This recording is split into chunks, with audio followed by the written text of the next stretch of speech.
Hello everyone. आज हम बात करेंगे सिंधु घाटी सभ्यता की। ये टॉपिक आप बीए फर्स्ट ईयर में पढ़ते हैं, पेपर सेकंड में।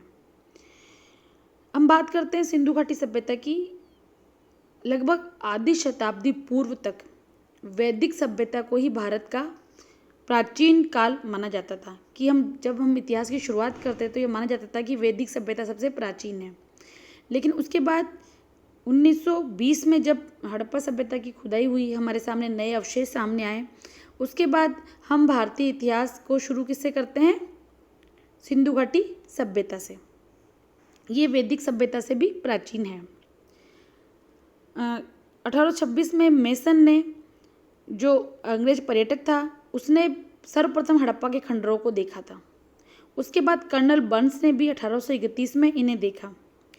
1853 से लेकर 1857 में कनिंघम ने हड़प्पा के खंडरों का निरीक्षण किया। लेकिन सर्वप्रथम 1920 में हड़प्पा की खुदाई हुई और उत्खनन करने वाले जो वैज्ञानिक इतिहासकार थे, उनका नाम था श्री दयाराम सानी और श्री माधव स्वरूप वत्स। यहाँ की खुदाई में एक भव्य नगर के अवशेष मिले। इसके बाद 1922 में मोहनजोदड़ो की खुदाई हुई और इसके जो खुदाई करता थे उनका नाम क्या था? राखलदास बनर्जी। इसके बाद भी ये जो सभ्यता थी, इसकी खुदाई का काम निरंतर चलता रहा। इन खोजों के फलस्वरूप ये पता चला कि ये सभ्यता केवल सिंधु घाटी तक ही सीमित नहीं रही, बल्कि पंजाब, सौराष्ट्र, राजस्थान, बलूचिस्तान आदि में भी इसके अवशेष थे या इनमें भी ये फैली हुई थी। इस साइड में आपको दिख रहा है कि ये इंडस वैली जो सभ्यता थी वो कहाँ कहाँ फैली हुई थी। वर्तमान भारत और वर्तमान पाकिस्तान, ये सब एरिया इसमें कवर करता था। सिंधु सभ्यता का जो विस्तार क्षेत्र था वो था, डॉक्टर रंगनाथ राव ने इसके बारे में विस्तार पूर्वक लिखा है। उनका ये मानना है कि पूर्व से पश्चिम तक लगभग 1600 किलोमीटर और उत्तर से दक्षिण तक ये 1100 किलोमीटर में फैली हुई है। इसके अंदर हड़प्पा, मोहनजोदड़ो, चांदहुदड़ो, लोथल, कालीबंगा, हिसार, बनावली, लोथल, मकरान के समुद्र तटवर्ती सूतकांगेडोर, सूतकाको, बालाकोट आदि जो क्षेत्र हैं वो इसके अंतर्गत आते हैं। अब बात आती है कि सभ्यता का काल कौन सा था, मतलब ये सभ्यता किस वर्ष में पनपी या कितने कार्यकाल तक रही। इसमें विद्वानों ने अलग अलग मत दिए हैं और उनमें भारी मतभेद है। लेकिन जो प्रमुख जिसकी मान्यता प्राप्त है वो है कार्बन 14 परीक्षण प्रणाली। आप ये सब जानते हैं कि पुरानी वस्तुओं का जो काल निर्धारण होता है वो कार्बन 14 के द्वारा होता है और कार्बन 14 के द्वारा सिंधु घाटी सभ्यता का काल 2400 ईसा पूर्व से 1750 ईसा पूर्व माना गया है। अब हम बात करते हैं सिंधु घाटी सभ्यता की प्रमुख विशेषताओं की, कि सिंधु घाटी सभ्यता में ऐसी कौन कौन सी विशेषताएं थी, ऐसी कौन कौन सी चीज़ें थी जो उस काल में प्रमुख रूप से इतिहास में महत्वपूर्ण जगह बनाती हैं। तो पहला है आपका नगर निर्माण। इस सभ्यता के कई बड़े नगर खोजे हैं जिनमें हड़प्पा, मोहनजोदड़ो, कालीबंगा और लोथल मुख्य हैं। और ये सभी जो नगर हैं वो कहाँ हैं? वो मुख्य नदियों के किनारे बसे हुए हैं। ठीक है। इन नगरों में जो हमें महत्वपूर्ण जो बात जो पता चलती है वो यह है कि इन नगरों की रचना एक निश्चित योजना के अनुसार की गई थी। जब हमने विभिन्न क्षेत्रों की खुदाई की, विभिन्न स्थलों की खुदाई की, तो हमने देखा कि सभी जो नगर थे वो एक ही तरीके से बसाए गए थे। इन नगरों की सुरक्षा के लिए नगरों पे जो नदियां थी उनमें बांधों का निर्माण भी किया गया था।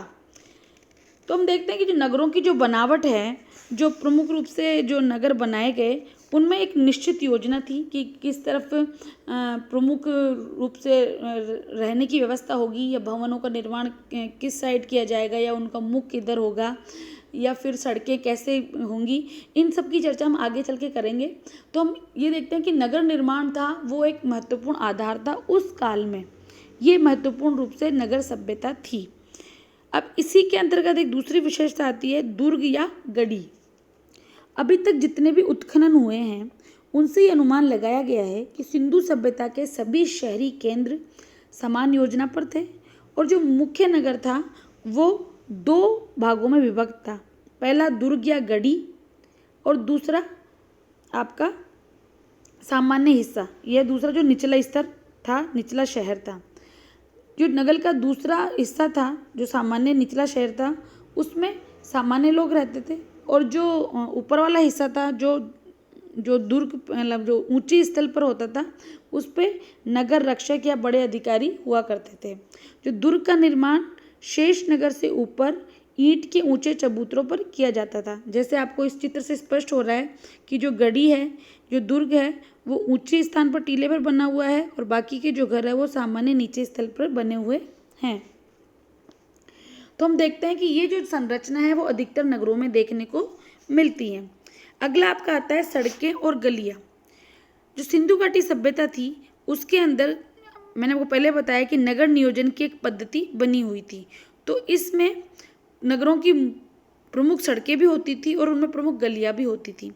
मूलतः समस्त रिहायशी नगर उत्तर से दक्षिण एवं पूर्व से पश्चिम जाने वाले 2 मार्गों से, जो एक दूसरे को बीच में सड़कों पर काटते हैं, 4 समान भागों में विभक्त हैं।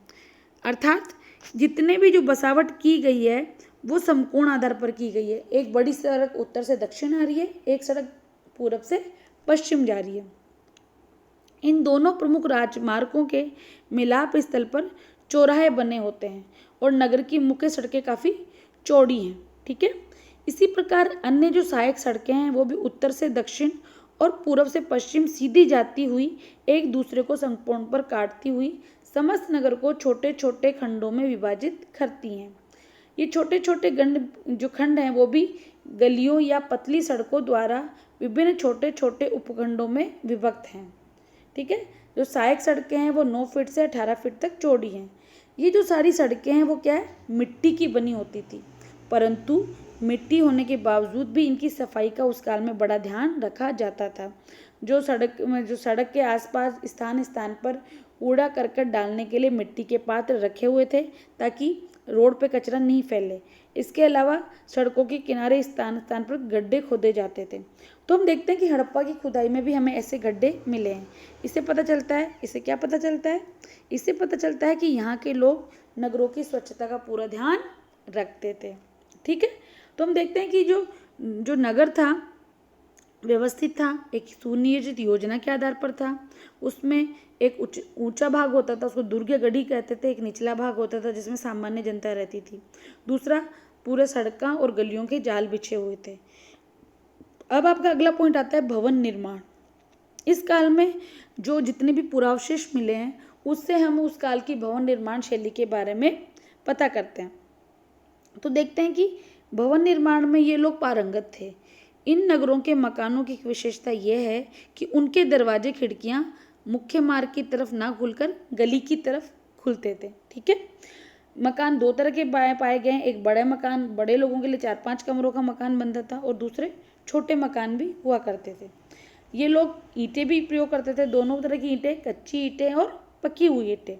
ठीक है, दीवारों को जो ईंटें जोड़ने के लिए लोग गारा काम में लेते थे। धनी लोग उसमें चूने का इस्तेमाल भी करते थे। कुछ विद्वानों का मानना है कि दीवारों पर प्लास्टर का प्रयोग भी करते थे। कमरों में अलमारियां बनी हुई थी। घर के अंदर एक खुला आंगन होता था जिसमें एक किनारे पर रसोई होती थी, एक किनारे पर आपका स्नानागार होता था। कुआं भी अधिकतर घरों में पाया गया है। ठीक है, इसके अलावा जो छत डाली जाती थी वो ये लोग दीवार में छेद बनाकर उनमें शहतीरे लगा देते थे और उनमें बल्लियाँ डालकर मजबूत चटाई बिछाकर उसमें गोबर घास की छतें डाल देते थे। तो हम देखते हैं कि इस काल में भवन निर्माण में ये लोग क्या हो गए थे, बहुत अधिक पारंगत थे। जो मकान होते थे वो नींव खोद के फिर बनाए जाते थे। 2 मंजिल वाले मकान की जो नीचे वाली मंजिल होती थी उसकी दीवारें क्या होती थी, मोटी होती थी। तो देखते हैं कि भवन निर्माण में ये बहुत अधिक अच्छे सुंदर मकान बनाते थे, मजबूती का बहुत ध्यान रखते थे। अगला आपका आता है विशिष्ट इमारतें, कि इस काल के हम देखते हैं कि इस काल में जो सामान्य मकान जो मिले हैं उसके अलावा कुछ कुछ अन्य प्रकार की इमारतें भी मिली हैं। जैसे हड़प्पा और मोहनजोदड़ो के उत्खनन से हमें बड़ी बड़ी इमारतें मिली हैं। तो विद्वानों का मानना है कि ये कोष्ठागार अर्थात भंडार गृह रहे होंगे। प्रत्येक कोष्ठागार में 6 बड़े कक्ष हैं। इसका मतलब यह है कि वहाँ जो अन्न वगैरह है वो इकट्ठा किया जाता रहा होगा। इन कोष्ठागारों के दक्षिण में अनेक गोलाकार चबूतरे बने हैं और जिनमें प्रत्येक चबूतरे में एक छेद भी है। शायद ये अन्न पीसने के काम आता होगा, क्योंकि एक चबूतरे के छेद में गेहूं और जौ के अंश भी मिले हैं। इन चबूतरों के आसपास छोटे छोटे मकान भी मिले हैं। इससे पता चलता है कि ये मकान श्रमिकों के आवास गृह रहे होंगे। तो हम देखते हैं कि ये जो विशिष्ट इमारतें हैं उनमें कोष्ठागार वगैरह ये भी महत्वपूर्ण रूप से मिले हैं। अगला आपका आता है विशाल स्नानागार। हड़प्पा की सभ्यता की महत्वपूर्ण विशेषता उसका विशाल स्नानागार है। ये मोहनजोदड़ो में प्राप्त हुआ है। इसकी लंबाई 39 फीट, 23 फीट ये चौड़ा है और 8 फीट गहरा है। कुंड की फर्श में जो ईंटें लगी हैं वो खड़ी लगी हैं ताकि उनमें दरार नहीं रहे, और ये पक्की ईंटों का प्रयोग किया गया है। साथ में उसमें प्लास्टर भी चढ़ाया हुआ है। दक्षिण और उत्तर की ओर ईंटों में सीढ़ियाँ बनी हुई है ताकि व्यक्ति इसके अंदर जाके स्नान कर सके। इसके पास ही स्नानागार के पास ही कुंड बना हुआ है और उसके पास एक कुआं भी है, तो शायद ये माना जाता है कि इस कुएं से इसमें पानी भरा जाता होगा। इसके साथ ही इसके पास छोटी छोटी अनेक कमरे बने हुए हैं। शायद ये लोग कपड़े चेंज वगैरह करने में इसका काम में लेते होंगे। तो हम देखते हैं कि जो स्नानागार था ये बहुत महत्वपूर्ण संरचना बनी है और ये एकमात्र बड़ा स्नानागार इस व्यवस्था में मिला है। ये उस युग के निवासियों की उस उच्च स्तरीय जीवन की झलक हमें देता है। अगला आपका आता है कोष्ठागार। जैसे मैंने आपको पहले बताया कि कोष्ठागार हड़प्पा में मिला है, इसी प्रकार कोष्ठागार मोहनजोदड़ो में भी मिले हैं। तो ये मानना है कि ये जो कोष्ठागार थे ये अन्न ग्रहण करने के या अन्न संग्रह करने के काम आते होंगे, ताकि आपातकाल में जो या अनाज सूखा पड़े या बाढ़ आए या अकाल पड़े उस समय जनता को कोई परेशानी ना हो। अगला आपका पॉइंट आता है दूषित जल निकास व्यवस्था। यह महत्वपूर्ण बात है कि इस काल में जो अन्य जो सभ्यताएं मिली हैं उनसे सिंधु घाटी सभ्यता बेहतर थी, क्योंकि सिंधु घाटी सभ्यता में एक उच्च तरह की जल निकास प्रणाली पाई गई है। सिंधु घाटी सभ्यता में प्राय सभी नगरों में नालियाँ मिली हैं।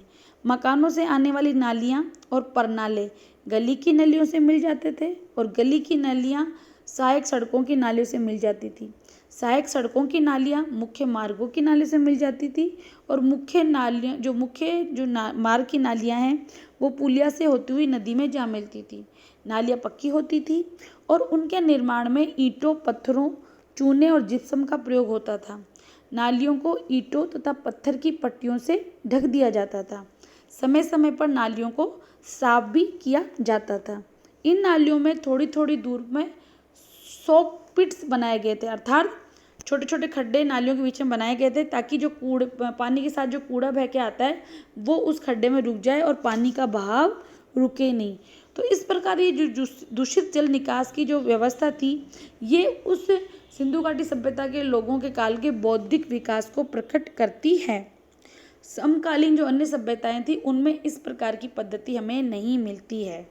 तो हम देखते हैं कि इस काल में जो महत्वपूर्ण रूप से ये जो देखते हैं कि जो विशेषताओं में नगर निर्माण था या भवन निर्माण था, ये महत्वपूर्ण विशेषता हमें सिंधु घाटी सभ्यता में मिलती है। Okay, thank you.